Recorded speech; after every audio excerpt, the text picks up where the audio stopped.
Of all the many technological and cultural innovations of humankind, perhaps none was more transformative than the deceptively simple act of cultivating plants for food. This innovation was the critical step in the so-called Neolithic Revolution, which saw humans transform from small bands of hunter-gatherers to permanent settlements of ever-increasing size and complexity. And though it would take some thousands of years to, for all intents and purposes, fully replace hunter-gatherer populations on Earth, once Pandora's box was opened, so to speak, humankind was set irrevocably on the path towards what we call civilization. Everything that came after, the great monumental achievements of society, the architectural wonders of the world, some vanished into dust, others partially preserved in stone, even writing itself, all of this was made possible by the technological feat of agriculture. And the ancients knew this.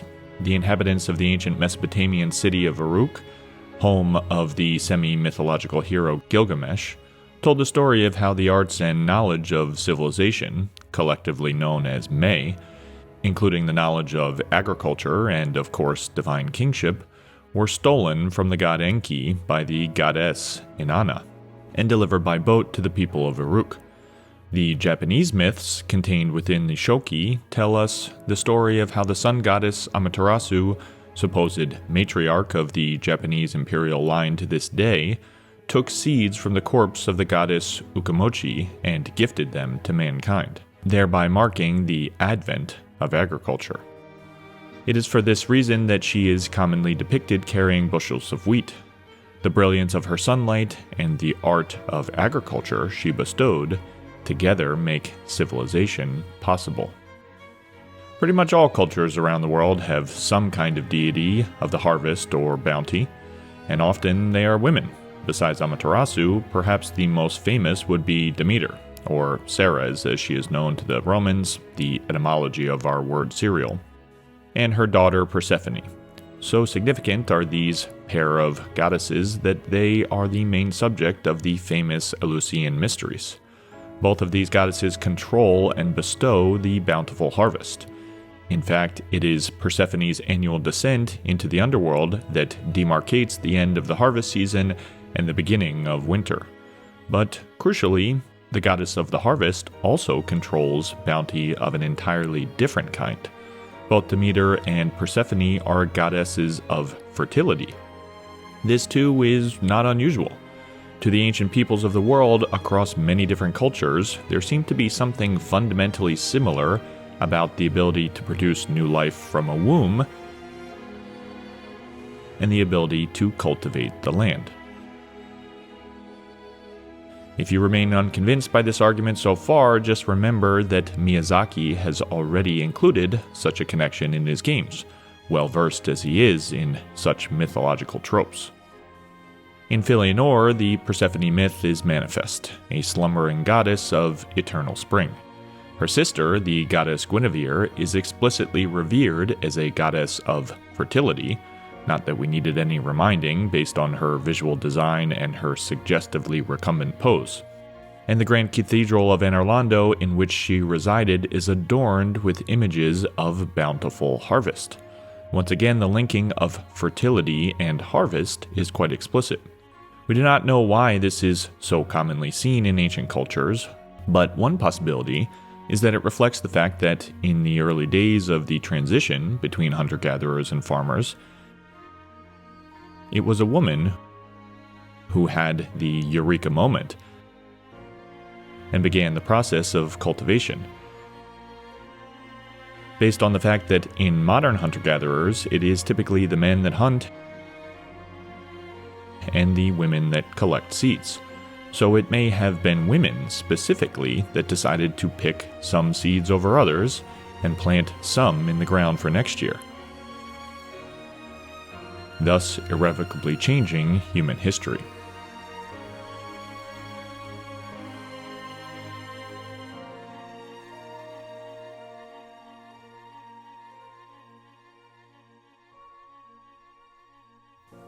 Whatever the case is, however, it is clear that in the minds of many ancient peoples, A bountiful harvest and a fertile womb were both the sacred domain of women.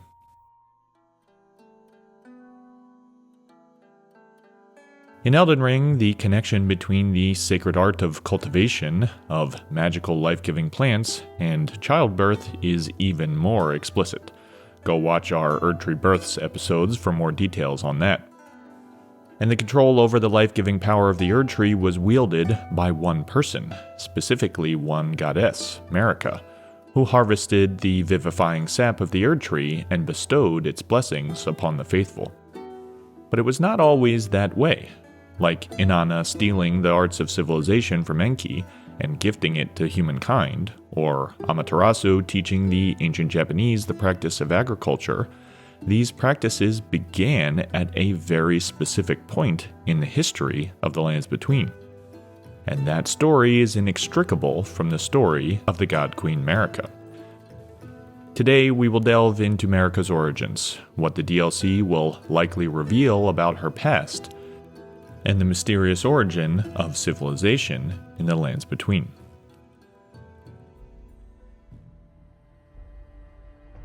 Of all the fantastical and tantalizing details of the DLC trailer, one particular fleeting image caught our attention. Here we can see a citadel perched atop an acropolis, and leading to the citadel is a propylaea. The famous Acropolis of Athens has a similar feature, lined with serpentine columns and terminating in a grand arched gate. Adorning this gate are a series of reliefs which immediately sparked some recognition in our brains. Where had we seen these before? Was it just another asset borrowed from the real world like the Imago Mundi, or was it something relevant in-game? As it turns out, these are precisely the rock-cut reliefs seen throughout the ruins of the ancient dynasty, in places like Schiefer River, the Old Palace, the Dynasty Mausoleum, and the Grand Cloister. What this indicates is that the Realm of Shadow has a common cultural heritage with the Lands Between, likely owing to the fact that they were once one and the same, before the Shadow Realm became physically disconnected, as per Miyazaki's interview. We won't wade further into the discussion of the timeline of the DLC, but clearly there are elements in this trailer which relate directly to the history of the Lands Between, meaning we can learn more about the history of the ancient cultures of the Lands Between by studying this additional information. Miyazaki himself has said that, quote, "In fact, the Land of Shadows is the place where Marika became a god and the Golden Tree was born. Naturally, there was a culture that existed before the Golden Tree," end quote. So regardless of any potential temporal shenanigans, clearly we will be learning about the Lands Between's past, and more specifically, Marika's past. But since we can't make out anything informative from these reliefs in the trailer, there's just not enough detail even in 4K, let us instead turn back to their cognates in the main game, which can be analyzed much more reliably. The first thing to point out is that there are a few variations which share common elements. We have the obelisk, modeled stylistically after Shalmaneser's Black Obelisk, then the multiple separate rectangular stelae. Here in the Dynasty Mausoleum, for example, we can see that there are repeated elements on the different variations, so we are relatively safe in interpreting them in tandem. Since we mentioned Shalmaneser, he was an Assyrian king from the 9th century BC. That, in combination with the presence of the Imago Mundi, which is probably Neo-Babylonian in origin, would suggest that the primary aesthetic inspiration for the ancient dynasty is Iron Age Mesopotamia. Consistent with this, the other iconography, that of confronting lions and bulls, can be seen in variations throughout Assyrian and Babylonian art. Of course, the architecture is Greco-Roman, with the Ionic capitals, grand viaducts, and temple layouts. While this discrepancy could convey multiple strata here, in our opinion, this is all just meant to convey the deep antiquity of this place. Compare these ruins to, say, the later Roman-style parts of Leyndell or Celia. the almost neoclassical appearance of Upper Landell, the high Renaissance Gothic architecture of Raya Lucaria, and so on. Each of these cultures above ground are inspired by much, much later cultures in real-world history. So even if it's a bit of a mishmash, the choice of stylistic inspirations here in the ancient dynasty clearly conveys that it is, well, more ancient than everything else around it. Returning to the obelisk, like Shalmaneser's, it has text at the bottom, preceded by several registers, each with a unique scene. What this would appear to be simply is a story, told by depiction and through text, and a story of such massive importance to the ancient dynasty that it has been replicated in multiple iterations throughout their culture. I mean, really, these obelisks and stelae are everywhere. Beyond the depictions of the ancient dynast himself, this is the most common iconographic element of ancient dynasty culture. So we are safe in concluding that the story depicted here is quite important to these ancient peoples. Reading the obelisk from top to bottom, we have, briefly, the uppermost register, which appears to show in perspective 3 boats, with a view predominantly of the stern. Below that, there is a scene with people tending to trees. Below that, there are 2 registers displaying an unknown ritual. And finally, there is a sort of presentation scene, where the attendants are all facing out towards the viewer. In isolation, this all seems, frankly, a bit generic. If you've ever seen ancient Mesopotamian reliefs, they all kind of look like this. Panels of priests making offerings to gods, or watering sacred plants, or what have you. So while possibly informative, it's hard to say. It is conceivable that the developers just straight up copied a real-world artifact, like they did with the Imago Mundi. That is, of course, until you consider that there's something here you would never find in an Assyrian or a Babylonian relief. European boats. Furthermore, the en face perspective of the sterns look like they are actually quite modern. They even have a keel, which, although it was probably invented in antiquity, did not become commonplace until much later. For reference, this is how Assyrians depicted boats, which were usually small rivercraft rowed by a handful of men. Not until sailing ships, most famously the caravels and galleons of the European age of exploration, does the keeled ship become the norm. So back to the obelisk, this is frankly a bit bizarre. If there is a story being told here through these depictions, then why does the story begin with boats? Could it be that this story begins with an arrival? Which brings us, finally, to the other relevant revelation of the DLC trailer. The presence of massive shipwrecked galleons. One can even see, though of course there are distinctions, the keel and the stern window gallery, which can also be seen in the reliefs.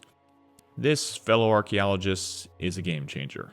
Prior to this, the only references we had to boats were the shipwrecks off the coast, some cartoons on the map, and this curiously out-of-place upper register in the ancient dynasty obelisk, which for all we know could have just been some bizarre stylistic choice. But now, with the trailer, we finally have confirmation that this was not just some creative addition.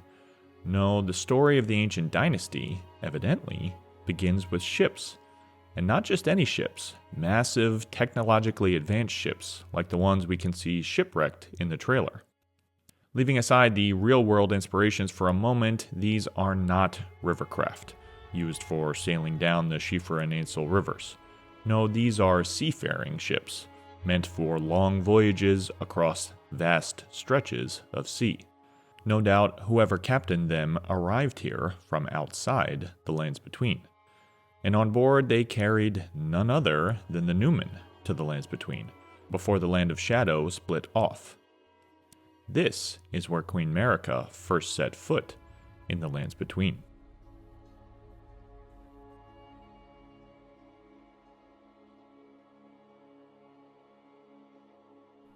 But before we continue, let's shout out, once again, Cosmos for proposing some of these connections many months ago, based on the DLC announcement image.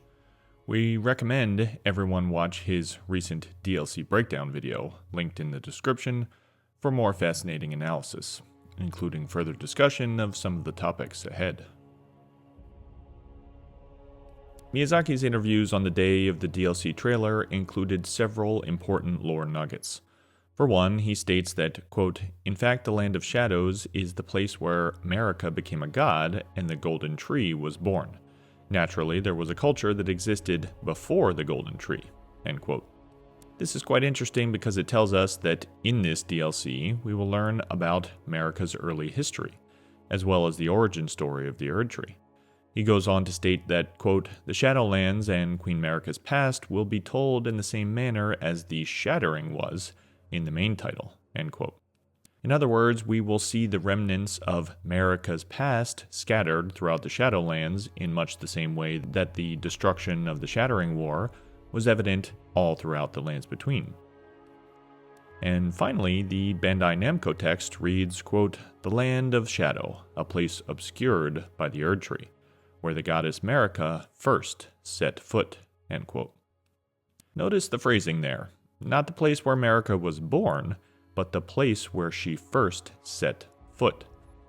All of this together indicates that the DLC will tell the story of Marika's arrival to the Lands Between, with the lands now veiled within the Shadow Realm being the equivalent of First Landing, of Plymouth Rock. But this is not, of course, the first evidence we have that Marika is an outsider. Marika is likely of Numen stock, and the Numen are outsiders, as the character selection screen tells us. As many people were quick to point out in the early days of the game's release, several item descriptions strongly imply that Marika is, herself, a Numen, or at minimum shares a common ancestry with the Numen. The Numen's rune reads, quote, "The Numen are said to have come from outside the Lands Between, and are in fact of the same stock as Queen Marika herself," end quote. The Black Knife set reads, quote, "The assassins that carried out the deeds of the Night of the Black Knives were all women, and rumored to be Numen who had close ties with Marika herself," end quote. Marika's hammer is described as a, quote, "stone hammer made in the lands of the Numen, outside the Lands Between," end quote. So there's not really any doubt as to the common ancestry here between Marika and the Numen. To take that one step further, there is plenty of independent documentary evidence that the Eternal Cities derive from Numen culture. This has been excellently reviewed elsewhere. We'd recommend Smo's video on the matter for the most comprehensive overview. But just to name a few, Ragier specifies that the Black Knife assassins, whose garb reveals them to be Numen, are also descendants of the Eternal City. You recall our conversation about the Night of the Black Knives, yes? They say the assassins who carried out the deed were scions of the Eternal City, a group entirely of women, arrayed in armor of silver under cloaks which fooled the eye. And of course, even Marika's moniker, the Eternal, may be a reference to this shared heritage. Likewise, the archaeological record strongly supports a cultural continuity between the Eternal Cities, based on their above-ground Salian-style architecture, and Leyndell. Check out our video on the hidden history of Leyndell for more details on that. So what we can say with relative certainty is that the Numen founded what would eventually become the Eternal Cities, and that Marika herself is of common genetic stock as the Numen. But what's this all got to do with the boats in the Ancient Dynasty reliefs? I mean, what do the Ancient Dynasty and the Eternal Cities have to do with one another? Well, the Ancient Dynasty is the predecessor to the Eternal Cities. This is evidenced by the fact that we pretty much only find the two cultures in close association with one another. Think of how Nokron is nestled within the Ancient Dynasty Grand Viaduct, or how Noxtella is surrounded and intermingled with the ruins of the Ould Palace. And finally, in Nokron itself, we can see those very same stelae from the Ancient Dynasty, clinching the connection. The map of the Ainsel River, where we find Noxtella and Ancient Dynasty ruins, tells us, quote, "Two great rivers flow beneath the Lands Between, the Shifra and the Ainsel. The vast region is said to be the grave of civilizations that flourished before the Erdtree, end quote. These two great rivers, like the Tigris and Euphrates in our own world, were the birthplace of civilization in this world.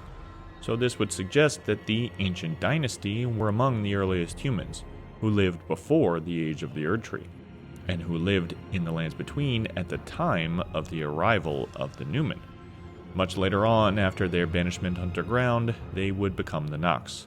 But before then, like the Greek world morphing over the centuries into the Roman world, the ancient dynasty blended seamlessly into the eternal cities.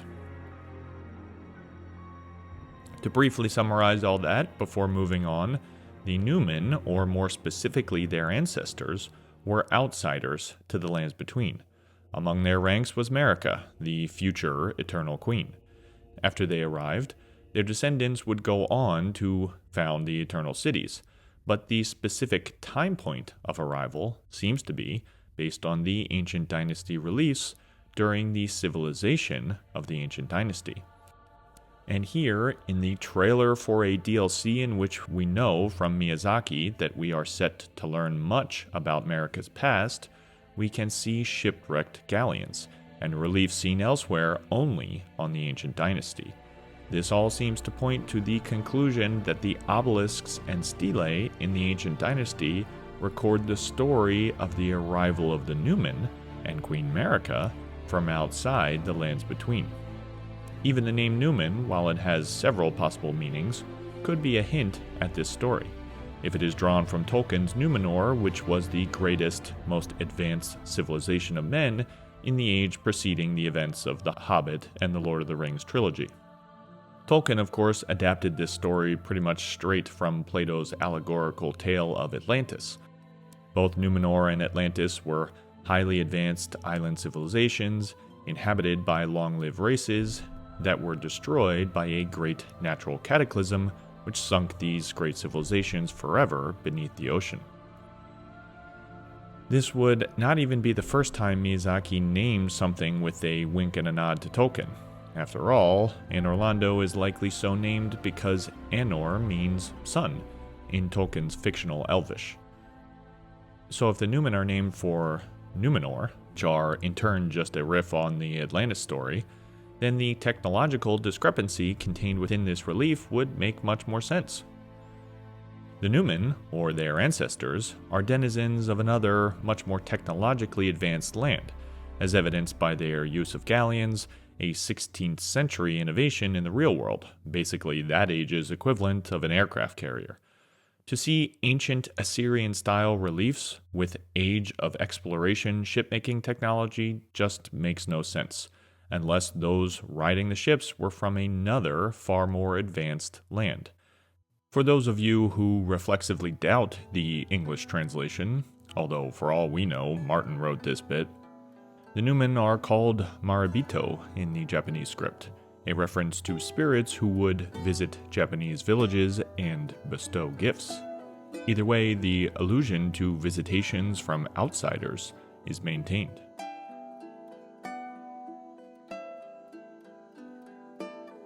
So now finally, let us return to the obelisk to attempt to decipher that story once and for all. That is, until the DLC comes out, of course. On the uppermost register, we have the arrival of the Numen, the first landing. Below that, there is a scene of people cultivating and harvesting fruit from trees.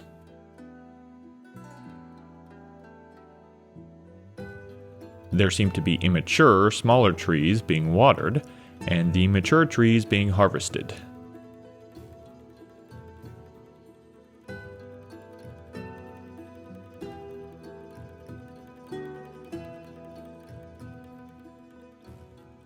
Its prominence directly below the arrival scene suggests that the natives of the lands between learned the arts of cultivation from the Numen. Below this register, there is a ritual scene, which is quite difficult to resolve, but it appears to be a group of people laying the harvest on tables for processing.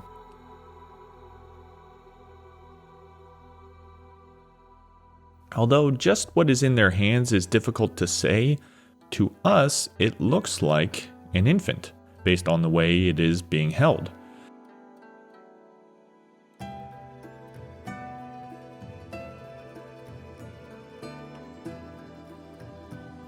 Below that, there is another ritual scene. Here, if you really squint, you can make out a similar scene to the libation lintel of the Chapel of Anticipation, for example, with kneeling participants being bestowed a blessing by a standing member.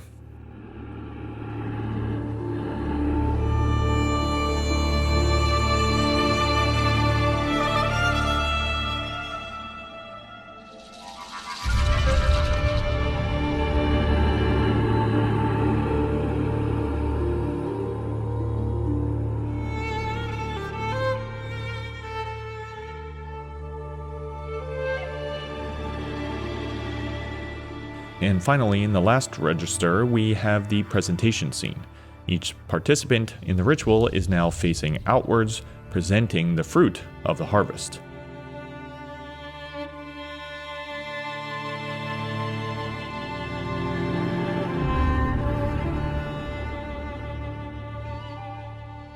In some ways, this story makes perfect sense. The Numen arrived to the Lands Between and taught the locals how to cultivate sacred trees.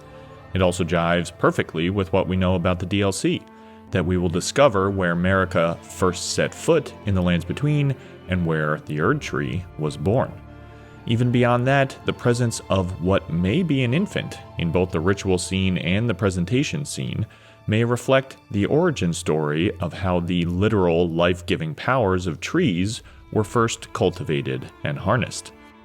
With this new power, civilization in the Lands Between was born.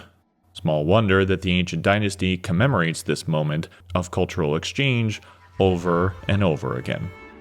This may even explain the ancestral followers in the dynasty ruins. These were the people that did not accept the gifts of civilization bestowed by these outsiders. Instead, they, quote, eschewed letters and metalworking, end quote. They remained in the world as it was prior to the Neolithic Revolution and the birth of civilization. And after the collapse of the ancient dynasty, they apparently moved back in as squatters. And as if we needed any further evidence of the sacral power of trees in the ancient dynasty, beyond the tree tablet the dynast himself clutches and the scenes of tree harvest on the obelisk, on several of the reliefs we can see a characteristically stylized design. Sure, this doesn't really look like an actual tree, but it actually does bear quite a resemblance to the highly stylized Tree of Life designs seen repeatedly in Assyrian and Babylonian art. On top of one of these stelae, we can even see something that looks much more like a typical tree depiction. Again, telling us that to the people of the ancient dynasty, the coming of these outsiders and the cultivation of sacred trees are part of the same story. Of course, until the DLC is released, this will all remain just speculation. Without further evidence, it is hard to be certain one way or the other, but the narrative here is increasingly compelling. For now, we'll just leave you with these final thoughts. With Imago Mundi, the Assyrian Tree of Life reliefs, the confronting lions, and the bas reliefs of cultivation, the material culture of the ancient dynasty is undoubtedly aesthetically inspired by ancient Mesopotamia, and that really shouldn't come as much of a surprise. After all, as the Ainsel River map tells us, two great rivers flow beneath the Lands Between, and this vast region is said to be the grave of civilizations that flourished before the Erdtree. This conceit, with the alluvial plain of two great rivers providing the cradle of the very earliest civilizations, is of course drawn from our own world.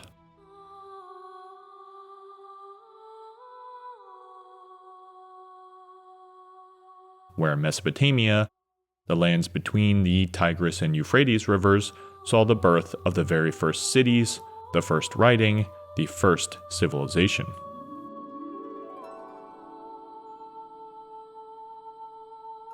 But there's another peculiarity of Mesopotamian civilization worth mentioning here.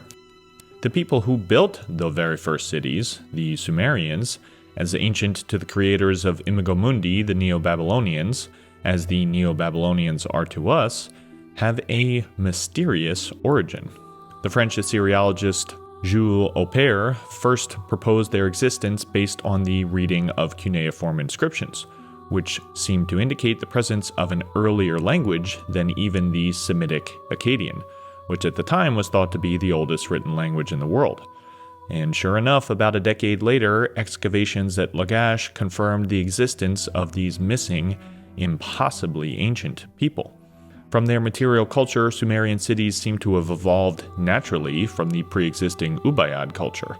But philologists have long puzzled over the Sumerians, because their language appears to be an isolate. It has no known related language.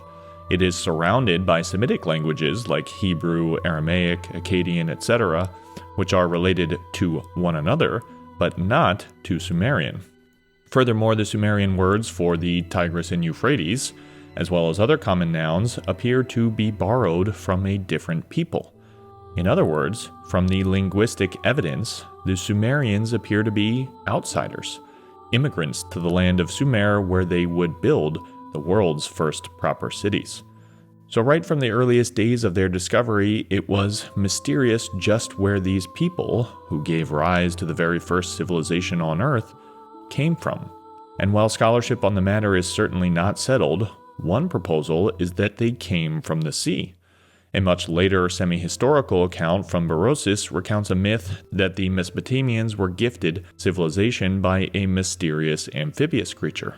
Perhaps this myth, and Inanna's theft of May, delivered on the boat of heaven, reflect a kernel of truth, that the gifts of civilization arrived from the sea. Geological research suggests it is possible, at least, that during the time before Uruk and Lagash flourished, the Persian Gulf, or Bitter Sea as they called it, was several feet lower, and the current neck of the Gulf was actually a fertile plain. There is, of course, no way to know this for sure at this time, and we're venturing into Atlantis pseudo-archaeology territory here. Only further excavation, study, and decipherment of existing materials can even hope to eventually solve this mystery. But whatever the truth is, clearly there's something alluring, something persistent about the idea of outsiders arriving from the sea and bestowing the gifts of civilization. Like agriculture and, of course, the notion of kingship, which, as the Sumerian king list tells us, descends from heaven.